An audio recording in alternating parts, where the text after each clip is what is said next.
Hey everybody, Lake Sturgeon Aquariums here today. I'm here with Miss Lady Aquariums over here. So we got the whole crew going today, and we're actually going to be showing, this was actually a comment on YouTube recommended that I do this video, so I hope that person's watching. But we're going to be cleaning some aquarium equipment with just vinegar. So a lot of people like to use vinegar to clean their aquariums. We got the vinegar right there. Thank you, Emily. We got that. And we're going to be using a solution of just regular tap water and about 3.5 cups worth of the vinegar. So it's really diluted. We got a quarter bucket here, a little over a quarter bucket of water, and that's going to be pretty diluted, I think, because a little too much bleach, you know, might be, not bleach, vinegar might be a little dangerous. And back to bleach, some people do use bleach, but that's a scary word in the hobby. It is effective, people who do use it, but that's just not something I'm going to be doing. So yeah, we're going to start with Plant City's Light, and we are going to clean that first. But first we're going to make the solution, so Emily, if you would put that first cup of the vinegar in. Perfect. And cup number 2. Nice. And then we'll just do a half a cup. And that's just going to make it really diluted, so you don't really have to worry about anything. The light, you don't have to worry about it dripping down into the aquarium because we're going to wipe it off pretty good when we're done. But we'll do a nice before and after, kind of we'll see how effective this method really is, because personally I've never cleaned my light, but I thought it was a cool video idea, so we're going to do that. So now we're just going to stir this up a little bit with the ye old cup, and there we go. That should be perfect. And now we're gonna get the light all set up. Alright, so good lord, look at that. This thing is atrocious. No wonder it was a recommendation to clean my light, so it's probably a little wake-up call for me to clean this thing finally. But as you can see, it's pretty filthy right now. It is absolutely nasty. So Emily's got the worst side of it. So the light itself, you know, a little bit not too bad over on my end over here, but the light itself on this side, just because there's no cover over there, is a little more fogged up. So we're gonna get cleaning on this thing. So we'll start with the back side and we'll get going. So we're gonna just dip our little rags here in the solution and we're gonna get going on it.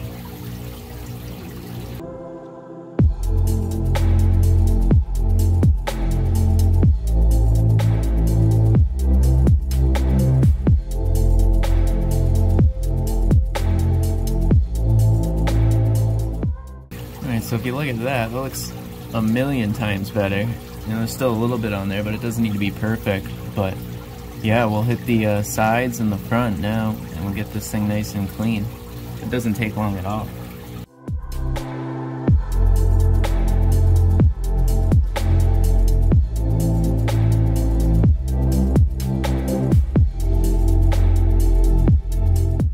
Some other tools you can use is an old toothbrush and different types of, you know, very clean sponges that have never really been used in bleach or anything. I guess it really wouldn't matter if you clean it really good afterwards, but just to be on the safe side, you could use a toothbrush or something like that to really get some of the stuff that doesn't come up, because you can see there's a few caked in areas that the towels are a little hard to get, but I mean, with enough elbow grease you might be able to really take it up. But if you had a sponge or something like that, something a little more coarse, it should take that right up. Yeah, this should probably let the light kind of do more of its job, because when you think about it, you have a little bit of fog on there, and that's going to block a lot of the light source from actually entering the aquarium. So it's good to clean these every now and again, something I should have been doing right from the start. But if you look at the light now, it looks much better. I mean, there's still a little bit of fog on there. We might hit that with a toothbrush or something later on. And then you can see the light looks a lot better. You have these, I call this like the ghost fog, because this always comes back. So we're probably going to hit the back again really quick with the solution and get rid of that once and for all.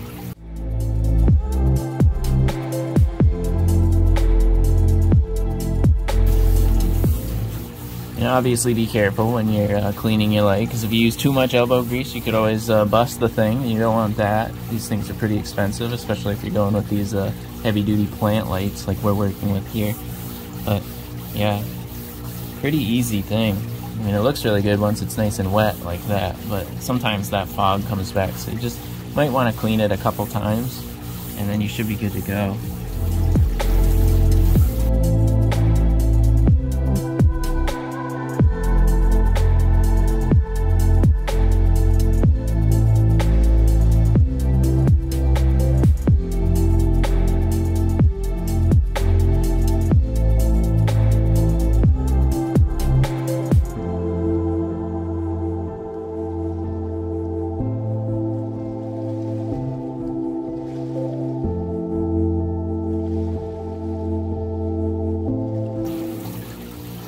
Alright, so as you can see, after that second cleaning, I mean, it looks like $1,000,000 now. It looks like I just took this thing out of the box. Really nice. Way better than it looked before. So that's the before and after for you. So we're going to set this guy back up, and we're going to try out one of the lids, and that'll probably be it. So this stuff's pretty effective so far. Like I said, I've never really tried this method before. Not for a long time, but it seems to be working really well. Alright, so good lord, look at that. I'll own up to it. It's been a long time. I have never cleaned this thing. It's time. It is absolutely atrocious. You got your algae growth on the bottom of it. That's the bottom right there. The top doesn't look much better. Right here, you can kind of see that nasty business there. So we're going to scrub off some of the algae first before we even hit it with the solution and make this thing look a little bit better. I'm not going to say it's going to look perfect afterwards, but it's going to look a lot better than it does right now. This stuff is absolutely nasty.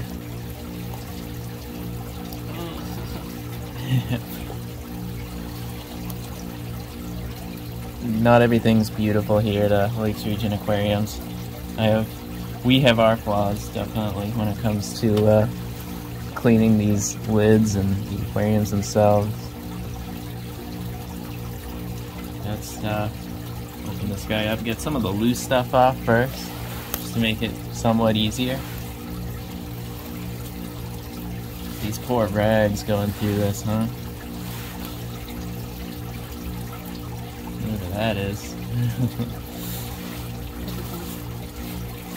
There we go. Look at that, we got that good. Find a clean part of the rag. So now we're gonna hit it with the rags really quick. I did score a sponge, an unused sponge. Some of these come with stuff in them, so you just want to be careful. Like, obviously we're using this with an aquarium that has fish currently in it, so we want to be careful with whatever goes in there. But like I said with the vinegar, I mean, as long as it's diluted, you should be good. I've heard of it lowering your pH a little bit, so you can keep that in mind, but always just be careful when you're using anything with aquariums with fish in them.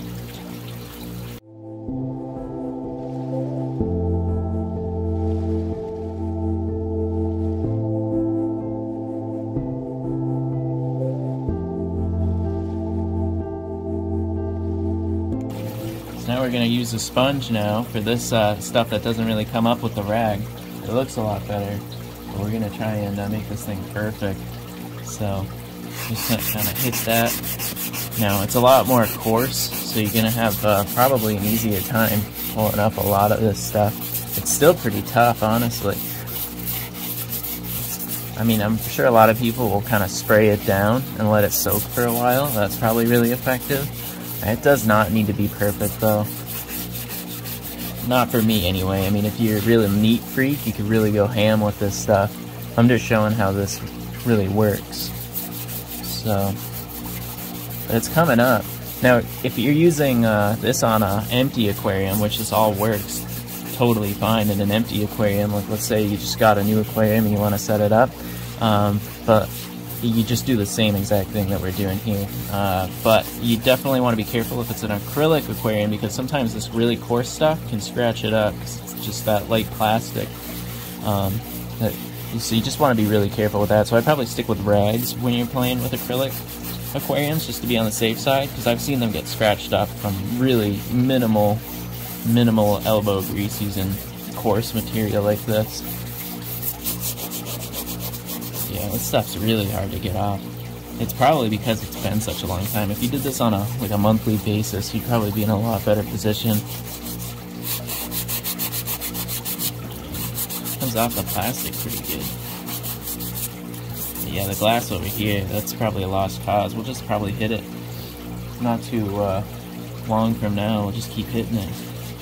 And go more with the spongy side now. Good. And now we'll just wipe that down best we can. That's the one side, and then we're gonna do the same thing on the other side, which isn't that bad. It doesn't have the caked crusties on it.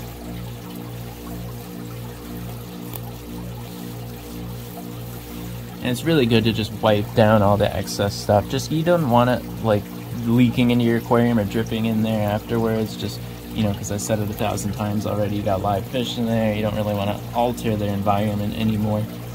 So, just wipe this guy down.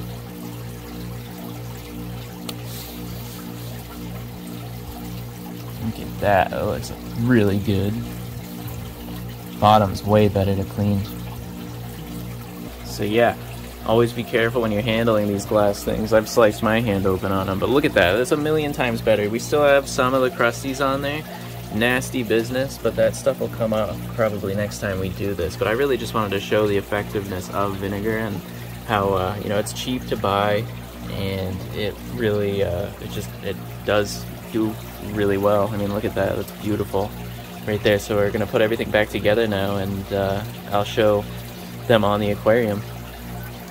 Okay, so we got that. Look at that. Looks pretty good. I mean, there's still some flaws to it, but it looks really good. A lot better than it was before. The glass looks really good. But yeah, that's pretty much all there is to it. I mean, a really easy cleaning that took us probably 15 minutes in total to do this whole operation. So if you got some free time and you want to make your lights look good, or you're trying to clean up a caked up aquarium, like, it would work perfect for these rims in here, like these edge. This is just a snail shell, there's no one in there. But yeah, if you want to clean up like the ribs of your aquarium and get some of that stuff looking really good, it also works for your tubing and stuff. So yeah, it's a pretty universal cleaning tool. That's pretty awesome. So that's all it is. We're gonna plug the light back in, and that's it. So thank everybody for watching. Thank you, Emily. She's not really that tall, she's standing on a block, but thank you so much, and I hope you guys have a good rest of your day.